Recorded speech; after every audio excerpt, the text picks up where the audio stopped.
The topic I'm studying for my focus project is the United States form of capitalism. I was drawn to this topic because I'm interested in human rights and making the world as fair of a place as it can be, as well as the fact that most modern-day problems in society can be related back to capitalism. It's important to me to tackle this issue because it would improve a lot of people's lives and it would make the United States at least a better place for everyone to live in and not just the affluent. For my first project, I created a poster board that could be seen on a bulletin board on a college campus. That way it can be seen by college students who are most likely just being able to vote and that need to be influenced and need guidance on who to vote for and for what policies they need to look for in political platforms.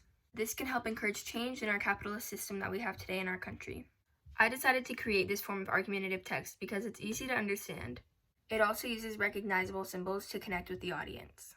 For my research, I've watched podcasts by Tiffany Ferguson, and I watched her videos on capitalism, and I watched a podcast by the Minister of Finance for Greece to see his views on the European style of capitalism and how the similarities and differences play out in American and European capitalism. I've read articles on proposed policies by the Democratic Party on how to change capitalism, and I read the book Can American Capitalism Survive by Stephen Pearlstein. I presented this research in my argument by putting quotes from Can American Capitalism Survive on my poster board. This product is effective because it makes a bold assertion in big letters and then in smaller letters expresses support and evidence to back up the bigger claim. I use statistics to support my claim, and I also use statements to evoke emotional appeal from my audience by pointing out things like the fact that they who feed, clothe, and lodge the whole body of the people should have such a share of the produce of their own labor as to be themselves tolerably well fed, clothed, and lodged.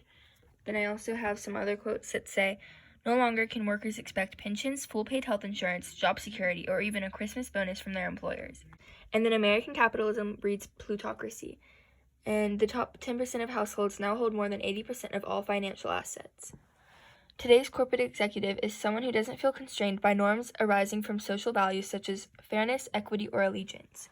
And the last one is the probability of someone born in the top income quartile earning a bachelor's degree is now 8 times that of someone born into the bottom quartile. Then this has the definition of capitalism as what began as a useful corrective has 25 years later become a morally corrupting and self-defeating economic dogma.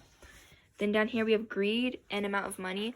So as the amount of money goes up, so does the greed. And the symbols are used as a way of relatability to the audience so they can recognize these symbols and instantly relate. They can see these as symbols of wealth because they're expensive, and then these are symbols of lower financial standing. And then right here, there's no symbols and just quotes because it represents the economic divide between the classes.